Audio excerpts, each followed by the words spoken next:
Well, folks, welcome to one more edition of Politics and Random. Berto Willis, your host. Thank you so kindly for being part of the show. We're going to have a great show for you today. Well, the trial is on. The trial continues. And one continues to wonder, are you guys serious? I have got to say one thing, guys. I have really got to say one thing. Democracy is great, but it's also easily abused. I mean, this case is open and shut, but we hear so much. But anyhow, welcome aboard, Michael Rodnin. Study. Republican control of state government is bad for democracy.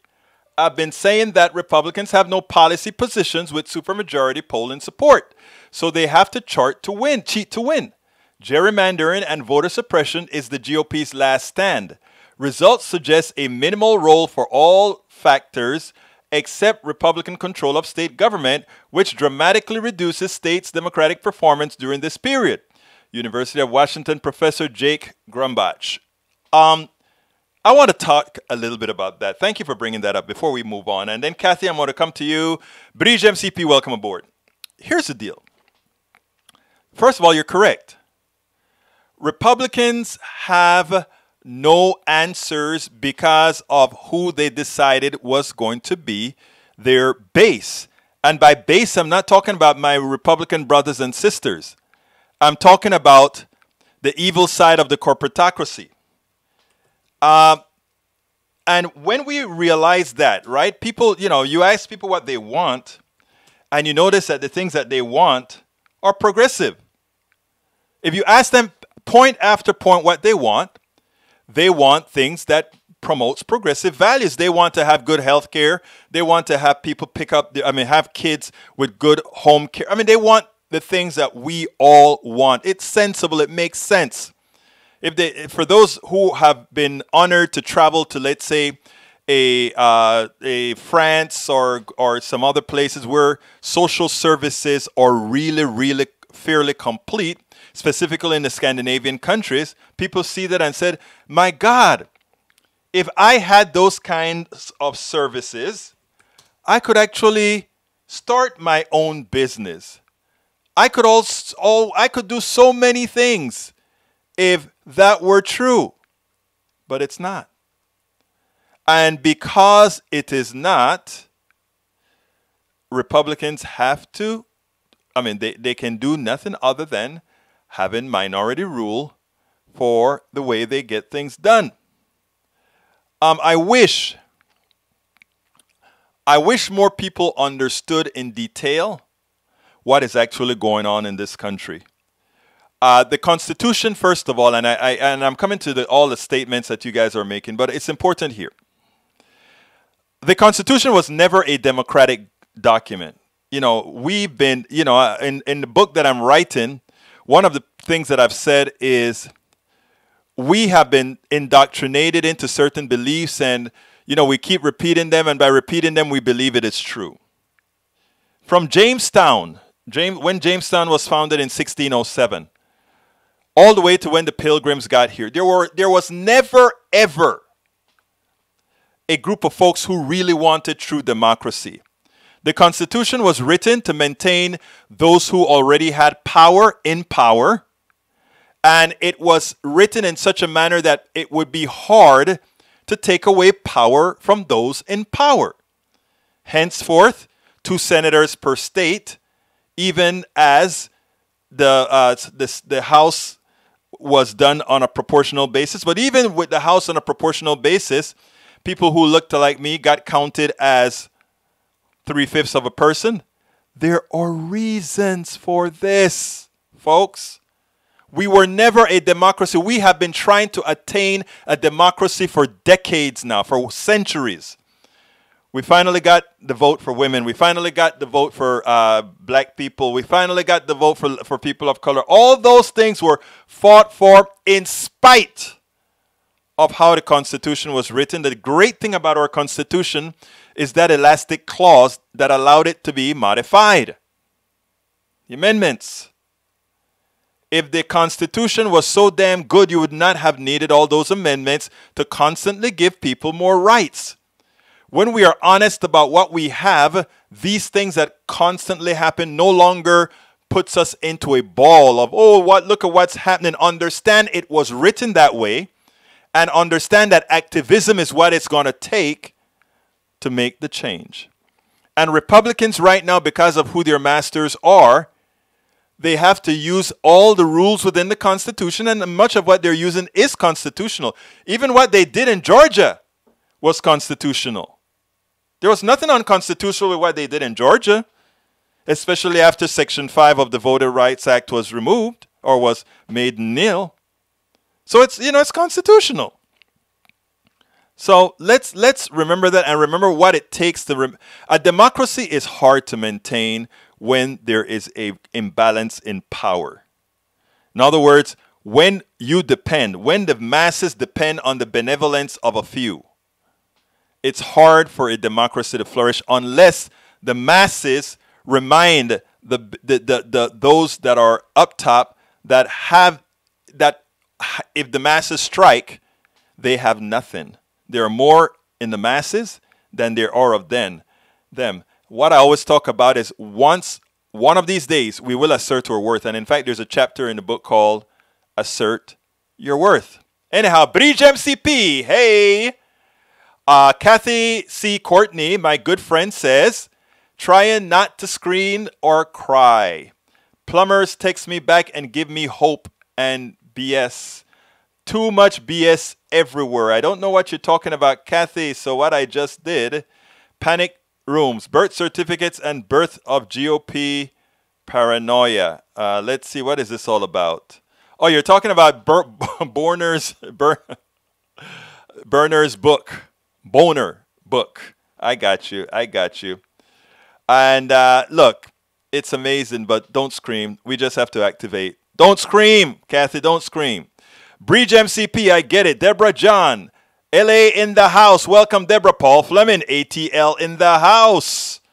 Michael Rudnan has another prose. He says, Egberto, I think this is related. Allergic reaction to U.S. religious right. Fueling decline of religion, experts say. Just 47% of the U.S. populations are members of a church, mosque, or synagogue, according to survey by Gallup, down from 70% 2 decades ago.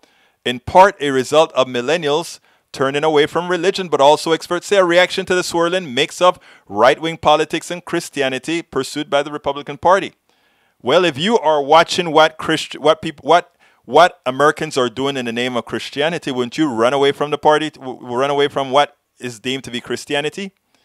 The people who have done the least harm to me thus far have been those who are not specifically related to any religion. And there's a reason why, but that's for another subject. Tech 77, welcome aboard. Hello, Linda Jo Kissinger. Welcome to the show. Bridge MCP says, hey, Linda Kissinger. Egberto, I think that the Constitution is primarily a property document. Exactly. John, my good friend, John, what is his name? We did a documentary together, and we actually spoke about the Constitution being a property document. So I think you hit that on the nail, my brother. You hit that on the nail. But here's the deal. What we have to do more than anything else is to be able to talk to Americans about this without going into their patriotic sensibilities. Because a lot of people think if you talk against the Constitution, if you talk against the Founding Fathers, that somehow you are un-American. But that's not the case. We are very American into saying we want to make this a better country. And what the founders did what they did to protect those who founded the country.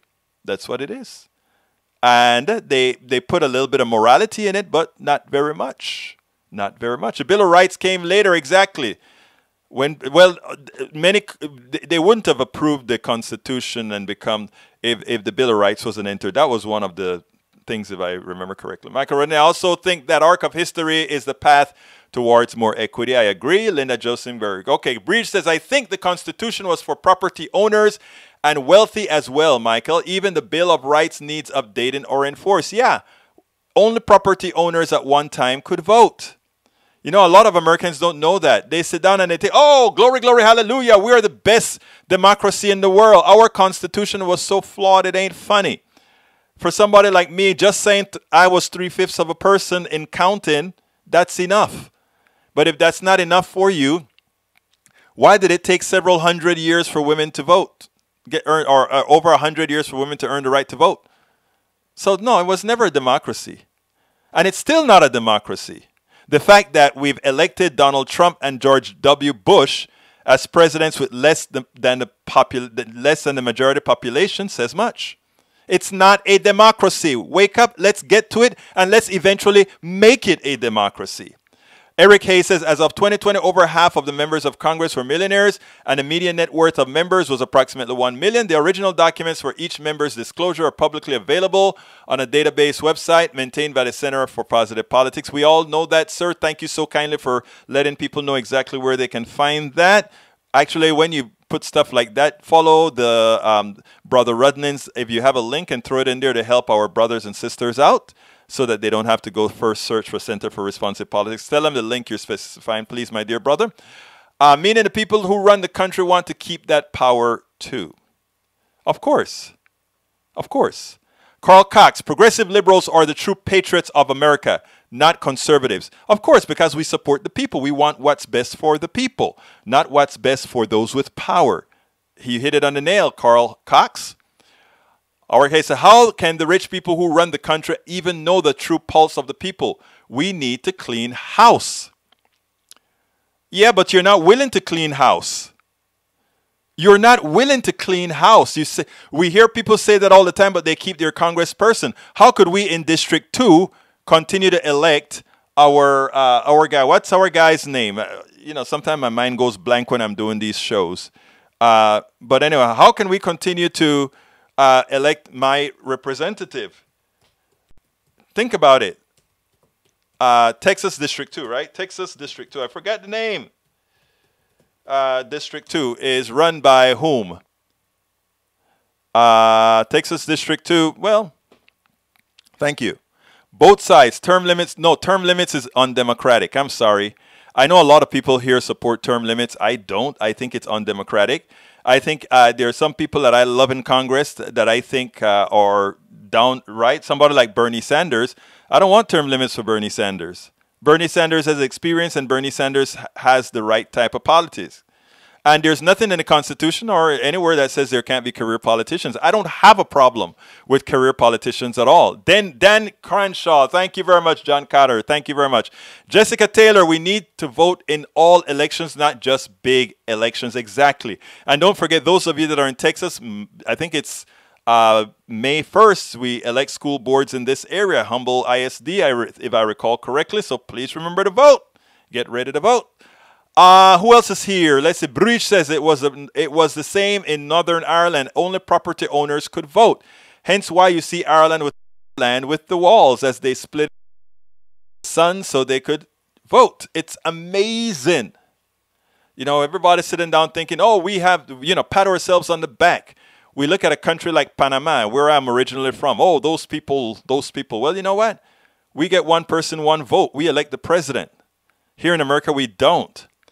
Michael Rudden, 22nd Amendment. The amendment was passed by the Congress in 1947 and was ratified by the states on the 27th of February 1951. The 22nd Amendment says a person can only be elected to be president 2 times for a total of 8 years. It does make it possible for a person to serve up to 10 years as president, only if and only if they take over during a previous administration, like if the guy dies or something and they take over, then they can run 2 times. Okay, but the truth of the matter is I am not for that. I'm for a president should be able to run as long as they want as well, but it's constitutional now. Thank you very much for that wiki there, Eric Hayes. Okay, what is the show gonna be about? Let's go ahead and talk about the show. The show is titled today, let me put it on screen. Let's see, get it on screen. The show today is titled Infrastructure Bill Complaining Republicans Lie. Roland Martin slams evangelicals. And we have a little bit to talk about the minimum wage, to show you the hypocrisy of the minimum wage. It's an important topic I need to talk to you about. I hope you stick around for that. A lot of you come and go, come and go, come and go. That's fine because you share and share and share and share, but let's get busy. Let's get our first video, and then we move on from there. I was very disappointed in the way Jake Tapper handled Governor Tate Reeves of Mississippi. I mean, this guy made, if you take a listen to what he had to say about infrastructure, he made a mockery out of truth, and he made a mockery out of making sense. And Jake Tapper just let it go. Let me give you a chance to listen to this, and then we'll take it on the other side.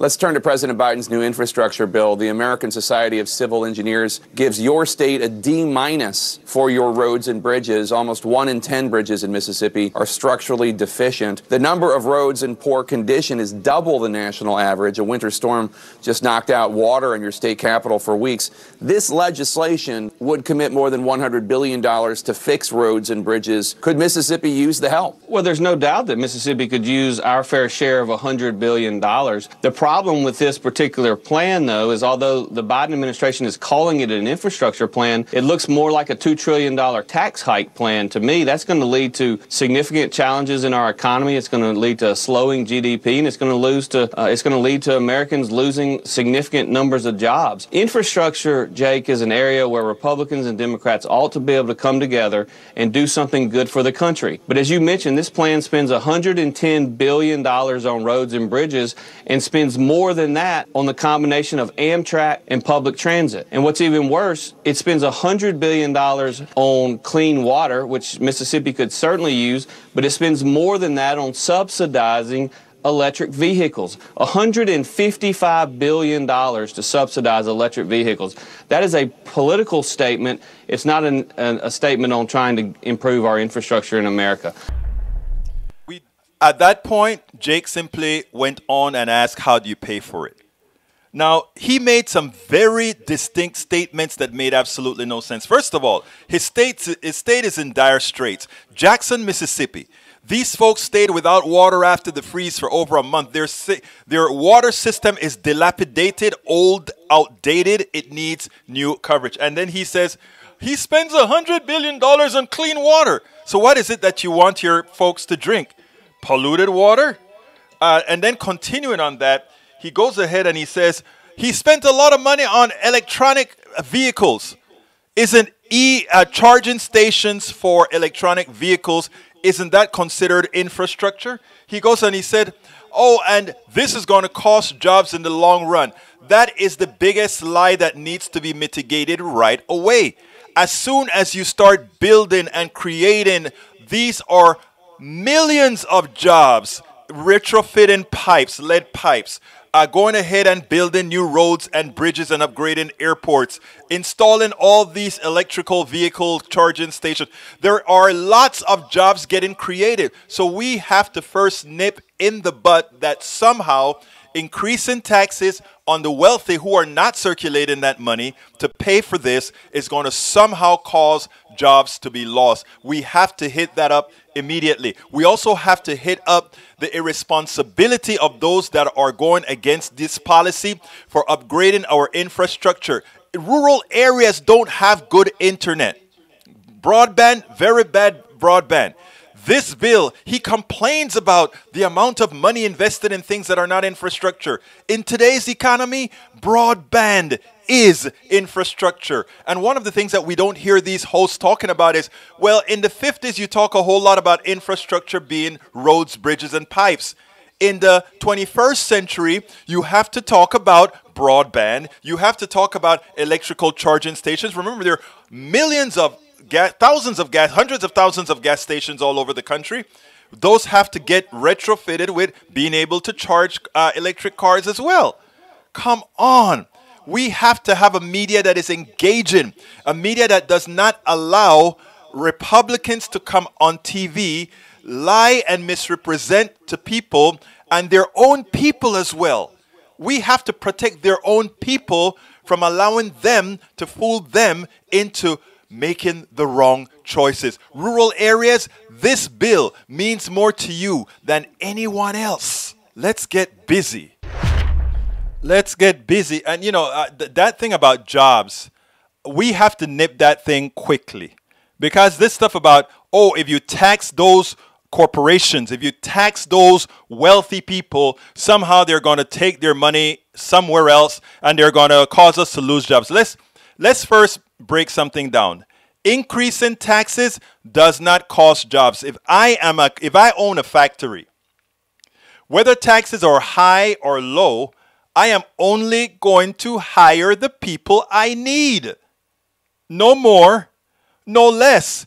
If I hire more people than I need because taxes are low, based on the capitalist mantra, I'm being inefficient. So irrespective of tax rates, I will always only hire the people that I need. So that is a big lie and a big misconception that many have. But secondly, when rich people hoard money, this is important. I have this in my new book as well. When rich people hoard money, that money stays in the bank. They talk about, well, the rich is going to invest that money. Well, the rich got a big tax cut. And what they did is they did invest that money. They honestly, genuinely did invest that money. They didn't lie. They invested it in themselves. Stock buybacks meant the stock market went up much higher because less stocks outstanding. Price of stock goes up. And that person who owns the stock, which generally we know that about 90% of the stocks owned by 20% of the people. So yeah, they are protected. They're very well protected. But if you tax the rich and make sure you have policies that build things for the middle class, build roads that employ people, create charging stations to get the electric car industry mobilized, because it's which comes first, the chicken or the egg. You can't ask GM, a private company, oh, go ahead and build, unless America start building cars as a country first, right? Meaning government build cars. But we don't want to do that, right? So if we want to give an incentive for the private sector to start building cars, we got to start throwing charging stations all over the place so that people will want to buy the cars that they have to sell. So the government is going to invest in you so that other people will build the things that you need. It's simple. But remember, Republicans go under the Republican leadership. Anytime I say Republican, I mean Republican leadership. Republicans are my brothers and sisters. When I say Republican, I mean Republican leadership. Eric Hayes asked a very important question. So can the poor get electric vehicles? Okay, can the poor now get gas vehicles? If they can get gas vehicles, they can get electric vehicles. Because the next item that we would want to make sure and ensure is that we subsidize electric vehicles as we change. And if you say, wait a minute, why are you going to subsidize that? We want to subsidize for a better environment. We want to subsidize we want to give it a catalyst. People like to say like the market knows best. That's crap. Capitalism is a failure for a reason. The fallacy that the market knows best is the biggest fallacy there is. If the market really knew best, we would not have created the environment that we have. If the market knew best, we would not have polluted, cut down mountains and allow that ash and that stuff to get into ponds and kill people. Because if the market knows best, the market should know that what we would do is, if we applied the cost of what the market has placed on the environment to the products they sell, it would not be marketable. We don't have a real market. We have a flawed market because the real market does not work. And, it's hard to explain that to people who've been indoctrinated, and I try to remove some of that indoctrination in my new book. But, everybody said, let the market dictate. The market doesn't know diddly squat. It knows nothing. The market is how much profit can I make? And what do I need to do to maximize my profit? That is what drives capitalism. I want you guys to understand that. What drives capitalism is profit-based shareholder maximization. How the hell does that make a market that is for people? The design of the system already says that you have no value. Because the ultimate goal, and in the book I went ahead and put what Milton Friedman said. When people started to talk about companies should become socially conscious, the son of capitalism, Milton Friedman, come out and say, hell no. The only job that the executive in the corporation is supposed to do is ensure to gain maximal profit for the shareholders. That's their only responsibility. And you know what? If you look at our environment, if you look at the people that's been killed from bad products, if you look at all these things that corporations have done, they've been successful. They've maximized the profits for the elite on your back. They paid you very little money that many of our brothers and sisters have to be on welfare, which means those of us who make a little bit more can support them. Their tax cuts go to those same guys. Look, it's a sham. It's a racket. It has always been. It has always been a racket with a hell of a marketing agency. So you market it great. Oh, the market will decide. What damn market?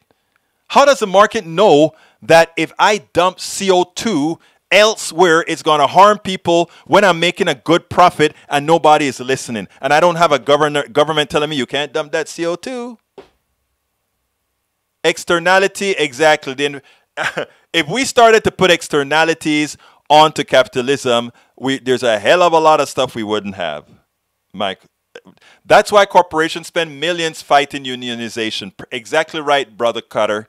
Exactly right. Okay, we're at halfway. I have 2 more videos, but before that, I have to go ahead and do my little ass here. Folks, if you are on YouTube, please consider clicking on that join button. Become a member. That is how we can continue doing what we're doing. So I ask you so kindly. It's inexpensive, and our good old job that we do here is so important. Bridge MCP, our resident leader of the PDR posse, made this cup for us. By the way, you see that cup on the screen, and you'll see a few people who've gotten the cup. If you got the cup, send me a picture, please. I sold quite a few of those, but I need pictures. Only a few of you sent me pictures so far. I want your pictures to put on this little scroll that I do here. But if you want to join the PDR posse, please go ahead and click that join button. As you see, I've been doing over the weeks. Anytime somebody joins live on air, I cut out that square box and I put their name on the screen. So if you go ahead and join right now with the PDR posse, I'll put your name. Now, if you are not seeing that PDR posse thing right now, I'm going to put it on the screen for you. Here we go. Just go ahead and click politicsdoneright.com/YouTube, politicsdoneright.com/YouTube. That is the way that you can get it. If you are on Facebook Live, if you're on Twitch or wherever, go to politicsdoneright.com/YouTube to go ahead and sign up for our PDR posse. If you do it right now, I'll show that thing on the screen right now. You can also support us via Patreon, and I really need support on Patreon. So if you will, please check out this link, politicsdoneright.com/Patreon, Patreon, politicsdoneright.com/Patreon, Patreon. Supporting us there as well would be very helpful. And if you want to contribute to what we're doing, please go to politicsdoneright.com/PayPal, politicsdoneright.com/PayPal. We can't do this without you. It's a lot of work. Enjoyable work for me because I love doing this. I love making sure that we are informed. So it's great work. I enjoy it. It's 16 hours a day, but it's 16 hours of enjoyable work knowing that we are making a difference. And notice I say we because everything I do is financed by you guys. So everything that we do is important and helps move the ball forward. Now, here is the second deal. You can, if that book that you see on the screen, please consider getting that book. You can get that book at Amazon. Here is the link for the book at Amazon. I know my wife says the 16 hours is madness too. You know, the other day she forced me to stop working for 3 hours. She forced me in front of the television and said, "You're going to sit down and watch." I think it was one of the chapters of the Aretha Franklin series. She said, "You are going to watch this with me now." And when your wife says that with that kind of resolve, you say, "Okay." So I went ahead and watched it, but of course I took my PC with me, and while I'm watching, I'm doing a little bit of blogging at the same time. She allowed that. She allowed that. No, Bridge, even Easter at work, baby. Even Easter at work. But anyhow, folks, you get that. I put the link to the book on the screen. How it's worth it. How to talk to your right-wing relatives, friends, and neighbors. But if you want to get rid of the middle person, go ahead and get politicsandright.com/store. Get it at politicsandright.com/store. And by the way, if you get it at the store, I'll send you a bumper sticker and I'll sign the book myself.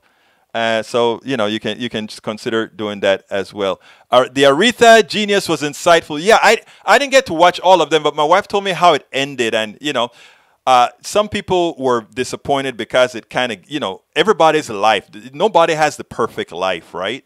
And a lot of people were disappointed because the icon that they think, or that they lost, I think they lost a sense of purity or something like that in the way they've envisioned her. But again, we all have our ups and downs, or bads or goods, all that good stuff.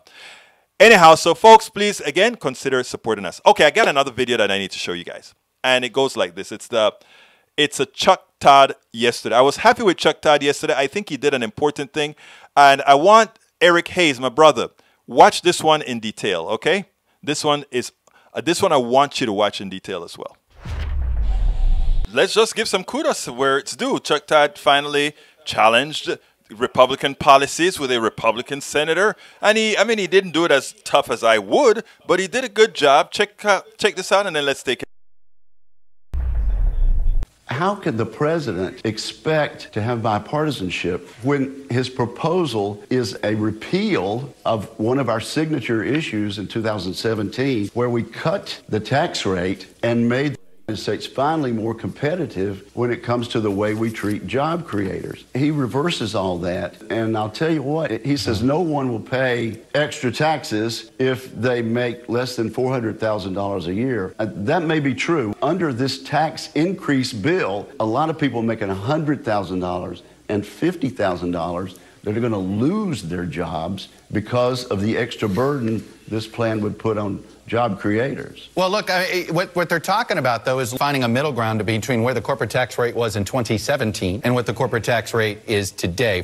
They would like to move it to 28%. This tax cut that you guys put through in 2017, there were various promises that were made that they would pay for themselves. Hasn't come close to that. That it was going to produce 4 or 5 or 6% growth. We didn't even get 3% growth. At one point, former President Trump said, this thing's going to pay off the debt like it's water. Well, as you know, the debt is way up. So you look at this tax cut proposal, most of the benefits seem to go to stockholders. Corporations didn't do what they were going to do, which is take this savings and invest. They instead did stock buyback. So wasn't this tax cut kind of an economic failure? No, it wasn't at all. And until the pandemic hit in March of 2020, the tax cuts were working. The fact that we had lowered the tax burden on job creators, particularly small business, which is the great job engine in the United States of America, was working fine. Now, some of these predictions that you mentioned, I never participated in that. I understand. How would you pay for infrastructure? Where would you get the money? Well,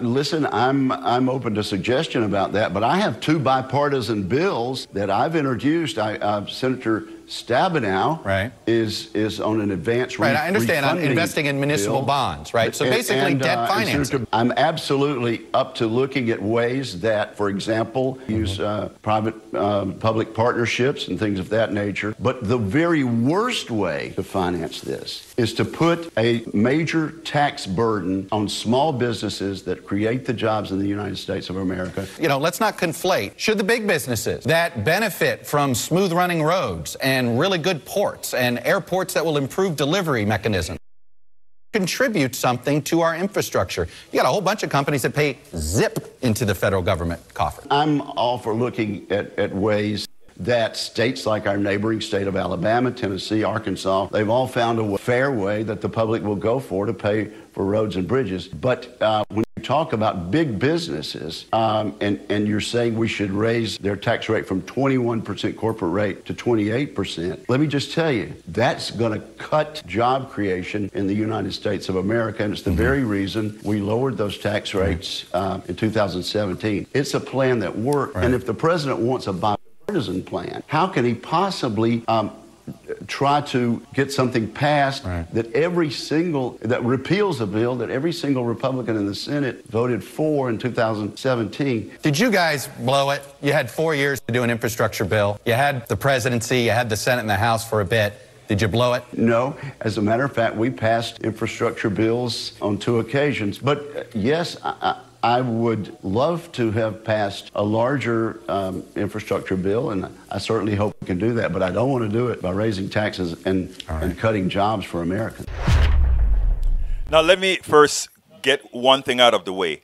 A dollar knows from whence it is spent. In other words, if a corporation spent a dollar to hire somebody or buy something, or the government spends a dollar to buy something, hire somebody, or hire a company who hires somebody, a dollar does not know from where it is spent. So the lie that Republicans always want to give tax cuts to companies so that they can decide and they can spend the money somehow more efficiently to create jobs, it's a lie that needs to be dispelled. Now, Chuck Todd did something there. I don't even know if he knew he did it. But when he said, listen, your tax cut failed. You said it was going to reduce the deficit. It did not. You said it was going to create a whole bunch of jobs. It did not. You said it was going to, the companies would use this tax cut to invest. It did not. They did not do it. And therefore, as such, why not take that money back that didn't get spent the way corporations made you believe, the way the Republicans told you the corporations were going to spend it to invest in America? Why not take that money back and let's make sure and really invest in America? And when they talk about jobs being lost, it's a lie. Remember, infrastructure bill means that you are going to be creating more jobs to build roads, to take care of the elderly. There's a whole lot of stuff in that infrastructure bill to create more jobs, and jobs within the $50,000 and $100,000 range that he claims, that Senator Wicker claimed would be lost. So remember the realities, remember the truth. That it's been said, proven by Wall Street firms, of course. We don't like them, but they have good data that said 2.3 million jobs created in 2 years by this particular infrastructure bill. And given that Republicans don't like to tax, when asked, how are you going to pay for this? Oh, we are going to create bonds. Think about it. Bonds is just another form of saying debt. In other words, they want to take money from other people, borrow money from whoever they can borrow from, generally wealthy people, to build roads that the wealthy people's corporations are going to use, smooth roads for those corporations to use, and then pay those corporations interest the debt you borrowed to make roads good for them. It is always every transaction Republicans want to create must create a net positive gain to the wealthy and to the corporations. Understand the psychology of how these people operate. It is essential that we do. This infrastructure bill, first of all, is not as big as it should be. The tax increase on corporations is not as big as it should be. The reality is, if you give monies to the people who are more likely to spend it, you get a bigger economy. What they don't want a very vibrant economy where the workers have power to demand higher salaries. So if they keep the workforce fairly scared, wanting, needing, and scared that they may lose their jobs, then they have pricing power. But if we have a lot of jobs available for people to do, the workers have pricing power, and that is what business does not want. That is who Republicans are protecting. They're not protecting their constituents. They're protecting only the wealthy and the corporations. Remember that. And any Democrat not supporting these types of bills, that is their master as well. Absolutely so. Now here's another interesting thing, right? We always talk about taxes and jobs. I want to show you guys something that is quite interesting, okay? I'm going to put it up on the screen right now because I found it while I was doing some research. Which president created the most jobs? You know, everybody always liked to sing the glory, glory, hallelujah about the Reagan Revolution and how many jobs he created, etc., etc., etc. It's the biggest fraud. Look, if we look at job creation, 93 to 2001, under the Clinton years, 18.6 million people got jobs. What did he do again? He raised taxes. Is it some sort of a miracle why those jobs got created? No. And I explained this in my first book, As I See It, Class Warfare, the Only Resort to Right-Wing Doom.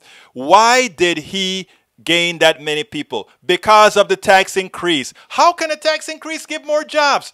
Because if you put money into the hands of those who will spend it, you get a more vibrant economy. You get a vibrant economy for people spending money. If you keep tax rates low, those people who continue to extract out of the economy, they do nothing for your current economy. They are just hoarding money without circulation. Eso es número uno. Then they say, the second highest president is Ronald Reagan, a distant second at that. More than 1 million and change, 2 million less than Clinton, okay? Why? Well, people say, but even so, Ronald Reagan had a good policies. No. What did Ronald Reagan do? Ronald Reagan used voodoo economics. I explained in my book, Ronald Reagan used reverse Keynesian. What that means is as follows. What he did, by the way, and Clinton also balanced the budget. Clinton balanced the budget, raised taxes, all of that. And as soon as Bush #2 came, he gave a tax cut again. The deficit went south.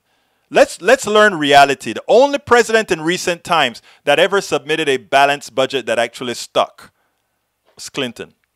Okay, nobody talks about it because everybody think about him below the waist. But Clinton actually, and by the way, I'm not even a Clinton fan. I think he was too conservative, to tell you the truth. But anyhow, if you take a look now at Reagan, Reagan got 16.2. You say, oh, well, that wasn't too bad. That was only 2 million away from Clinton, and they both served 8 years. To which I then answer, yeah, but he used Keynesian economics. How did he do that? He deficit spend out the gazoo. So while he was cutting taxes, he didn't stop spending money. He increased the defense budget. He increased entitlements. And after he went ahead and cut taxes by a bunch, guess what the man had to do? Raise taxes. Then you didn't know that, did you? Many folks don't understand that. They didn't realize that. And of course, Bush #2, which he did the right thing as well, raised taxes. Because I always, in my book, the first one, I didn't only give Clinton credit for that great job creation. I also gave Bush #1, the daddy, credit for breaking his promise about no new taxes. Because that is what I think helped Clinton with the, Bush started that stuff about taking some of that money, putting some of that money back into the economy. And Clinton, of course, got 0 Republican votes in the in the House to pass his tax increase, that then his economy went soaring. So let's remember the truth. And then, of course, Franklin D. Roosevelt came in third. And then we had Jimmy Carter with 9.8 million, Richard Nixon 9.4, Obama 8.9, Lyndon Johnson 8.6, Harry Truman 7, George W. Bush 5.7, Dwight Eisenhower 4.8, and of course, Donald Trump lost jobs. So the truth of the matter is, if you take a look at those jobs numbers, you can see that the big numbers for jobs came from Democratic policies. We also showed where the economies always do better. Wall Street always do better. Growth in economy always do better under Democratic presidents. And there are reasons for that. It's not magic. It's not that these guys are great guys. It's just that when you have policies that put more money in the hands of the common man spends. And when the common man spends, he buys more bread. When he buys more bread, the baker bakes more. When the baker bakes more, he buys more ovens. When he buys more ovens, the big corporations that create the ovens make more money. The big corporations that generate the extra electricity makes the money. Why did he lose jobs? No, he didn't lose jobs because of the pandemic. We were about to go. Look, the pandemic gave Trump an excuse. I explained in many shows before what was going on in the repo market. Our economy was about to crash. It's right now living on, we are throwing money at the repo market right now. In other words, there's a whole lot of money being thrown out there, not to us, the people, but to the bankers who are being made whole. You don't know that, right? And you know why you don't know that? Because the mainstream media is not going to tell you that. I've had shows about that before where we show that the repo market was telling a story that we were about to go into a cataclysmic crash. In fact, today I got an email that said that started to speak about how Morgan, what is the name of the company? Morgan is overextended again with derivatives. I don't know lotto numbers. But you know. By the way, if you're trying to be sarcastic about that, Eric Hayes, the statements that I made had very little to do with me coming up with the statements. It's other people's stuff that I read who have experience. So no, it's not about lotto is chance. Lotto is gambling. Facts are the things that we talk about here. We don't gamble. So when somebody tells me that the repo market is going haywire and the government is populating the repo market, I listen. When people tell me that, and when I say people, I mean people of repute, people that you can respect, people that have the numbers behind them. When they tell you those things, you listen to those people. In other words, we don't try to create, we don't try to invent, we simply tell the truth. Nothing more but the truth. Okay, let's go ahead and do our, I think I'm done with this segment, but anyway, so as you can see, Ronald Reagan used a whole lot of Keynesian economics for his millions, but he didn't tell you that because he did it in a reverse way. All he did was deficit spend, while done the right way was how Clinton did it, which was to increase taxes to pay for the things we want and make sure that money went into the hands of a lot of people. That's how it is done. Repo is not about bankruptcy. That you're talking about something completely different. Repo is actually the market where every night, at the end of every night, the banks have to close their books. And because they may have loaned more money than they had in their coffers, they have to borrow on the repo market. So they go ahead and they borrow. But what happened is the interest rate that they normally pay, 0.5%, 1% or whatever, had gone all the way up to 9%. That would have crashed the bankers immediately. So what happened is the government, the Treasury, or the Reserve, started to lend them money at the under market rates. Everybody like to talk about the market. They loaned them the money under market rates to close their day. But for the people who are watching that, they're sitting back down and saying, wait a minute, why is the repo market, why is that happening in the repo market? Why is that happening in the repo market? But anyhow, let me show you that video now, folks, and then we'll go ahead and take it on the other side.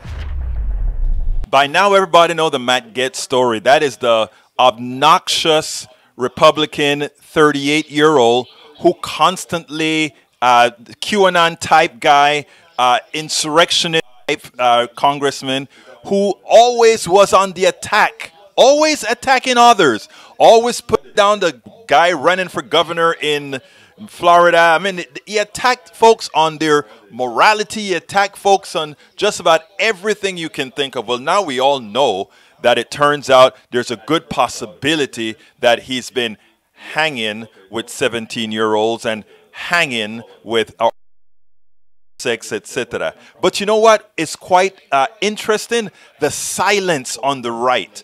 I mean, no one wants to talk as they should.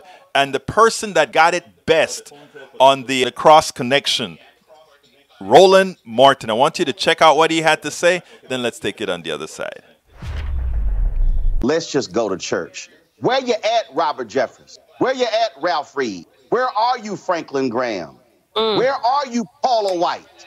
Where are all of you white conservative evangelicals who love talking about morality, and principles and family and values. How are you saying nothing? Y'all were all running your mouths when Congressman John Conyers, the late congressman, was accused of sexual harassment. You were running your mouths when Senator Al Franken was accused of the same thing, but now all of a sudden you're quiet. Now CNN is reporting that Matt Gaetz was showing nude photos and videos of women he allegedly slept with to other House members. Where are you? See, this shows the hypocrisy of these white conservative evangelicals and also the black conservative evangelicals who stand with them. This shows how foul and fake they are. If Keenan Ivory Wayans and Jada Pinkett Smith did a sequel to a Low Down Dirty Shame documentary on today's Republican Party, they say nothing with one of their members. And Fox News for 3 days hadn't said a word until Brett Baer reported on it last night. Oh, but you had Matt Gaetz on nearly 20 times in the month of March. This shows you how fake and how much of a joke they are when it comes to family values. You are not the party of family values. You are not the party of the working class. You are silent and quiet, and that's why I will never again, they can't say anything about any future Democrat or anybody else because of their shameful behavior. They're fake Christians. But it's deeper than that. When you see that the evangelicals are against every progressive idea that helps humanity, that helps people, it tells you really what a fake that completely is. The evangelical movement, the leaders of the evangelical movement. I really have a soft spot for all the followers. I really have a soft spot for those who fall into the trap of following these heathens. But let me tell you, Americans are waking up. Roland Martin hits it on the head. Great job on the cross connection. Tiffany has been putting some great pieces on her show. For those of you not watching Tiffany Cross on Saturdays, watch her. I really like her because she's like a no holds barred, kind of a person on TV. I like both her and Joyanne Reed. They do a good job. I generally don't watch the Roland Martin show because it kind of conflicts with when I'm doing other stuff. But apparently he's doing some good work as well. After I saw him on, I went ahead and looked at a few of his cuts, and he does some good work. So we have a lot of good people out there working very hard. And then, of course, there's my friend who has his show, I think, every day in the mornings. I think here in Central Time it would be around 8 o'clock. The Ben Dixon Show, Benjamin Dixon Show. Check that out sometimes too. It's a wonderful program. And of course, I love TYT and I love all these other. What I'm trying to get you to is independent programs and programs that actually tell you stuff that's not just towing the corporate line. So please go ahead and consider Nancy from Nancy. Okay, let's go ahead and salute all my wonderful people out here. Michael Rudnin, welcome aboard. AVQ, Bridge MCP, Kathy C. Courtney, love you, girl. Deborah John, welcome from LA, beautiful. Paul Fleming, Mr. Handsome from ATL. How you doing, my dear brother? Let's see. Linda Joe Kessinger, welcome aboard. Tech 777, welcome aboard. Para ver, Linda Joe, I got you. Eric Hayes, my brother, my conservative brother. We're going for coffee sometime next week, brother. Let's see who else is here. Carl Cox, welcome aboard. Progressive liberals are the true patriots. Absolutely so.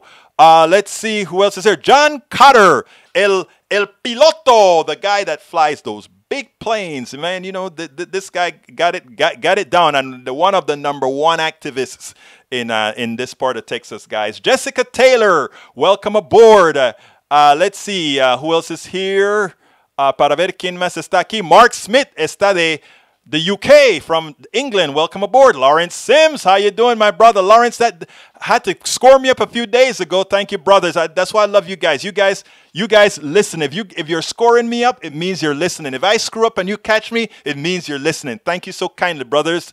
Paul Fleming Sr., well, so thank you, guys. Let's see who else is here. Who else is here? Para ver, estoy Carl Cox. I think I got you already. Wendy Green, American journalists are doormats. Oh, not all of them. I consider myself a journalist now, and I try not to be a doormat. Help me, Wendy. Okay, let's see who else is here. Who else? Charlie Lindahl, another hell of an activist here in town.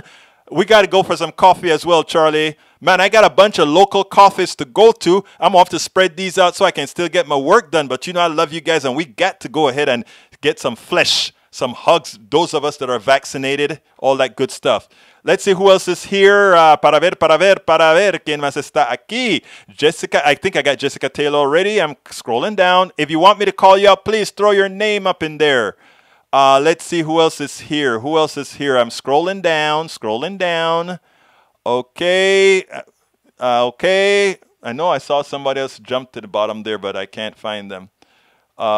John Carter says, Chuck Todd is normally a dish rag. He actually challenged a little that time. He sure did, John. That's the reason I wrote it up. And when I put it on Daily Kos, they gave me hell. Why are you putting him here? He's just doing his job. And I'm like, yeah, let's give him kudos when he does his job. Maybe it encourages him to do it some more. Eric, increases in taxes will and is already making things more expensive, which is a trade-off. The increase in tax. Oh, you know what? I didn't show you guys. I'm going to go over by a minute. I need to show you all this badly because I want to refute what Brother Eric just said. Check this out. McDonald's other. Oh, I need to put it on the screen.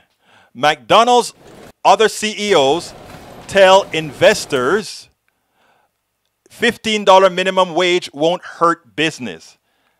Just as well, increase in taxes won't hurt businesses as you think. The marginal increase in the price of a product is very little. It hurts them more on the profit side, their personal side, than it does on the marginal increase on the product. And we can go through the math on that some other time, but right now we don't have the time to do that.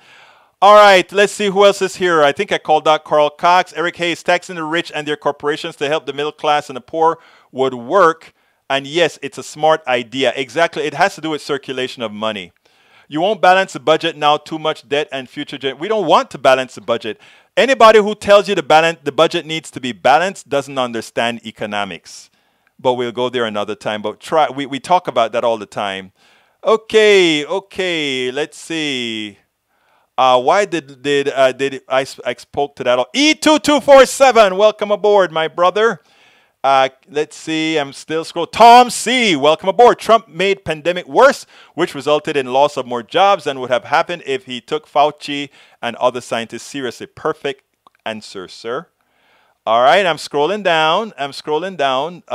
Jessica says, Roland Martin shoots straight from the hip, unpopular or not, he gives it. Yes, he does. That is so true. Okay, I'm scrolling down. Roland promotes independent media. Yes, he does. Okay, I'm scrolling down. Maybe I should try to get him on. And Paul Fleming says that's a fact from a man that used to ruin 15 McDonald's stores. Used to run 15 McDonald's stores. Anyway, folks, I'm going to be getting out of here. I thank you guys so kindly for being here with me. I couldn't do this without you. Again, please consider getting my book. It's worth it. And here is the Amazon link. Please consider becoming a part of our PDR posse. Here is the link, politicsdoneright.com/YouTube. Please also, if you will, also consider becoming a patron. politicsdoneright.com/patron. Patron is spelled P-A-T-R-E-O-N. We really need your support. And support us as well via PayPal, politicsdoneright.com/PayPal. Couldn't do this without you. Thank you so kindly for being here. My name is Egberto Willies, and you know how I end this baby. I am what? Out! We spend a lot of time deconstructing the news, trying to parse it into a form that everybody can understand. We try to find those little nitpicks where it flies above the fray, etc. If you really like these videos that we do, I want to ask a big favor. Please go ahead, number one, subscribe to our channel, and number two, please join if you can. Thank you so kindly for watching. Keep watching. Please remember to share. We must populate the entire internet with our progressive message, a message that we know is what most Americans say that they want. So help us, please join.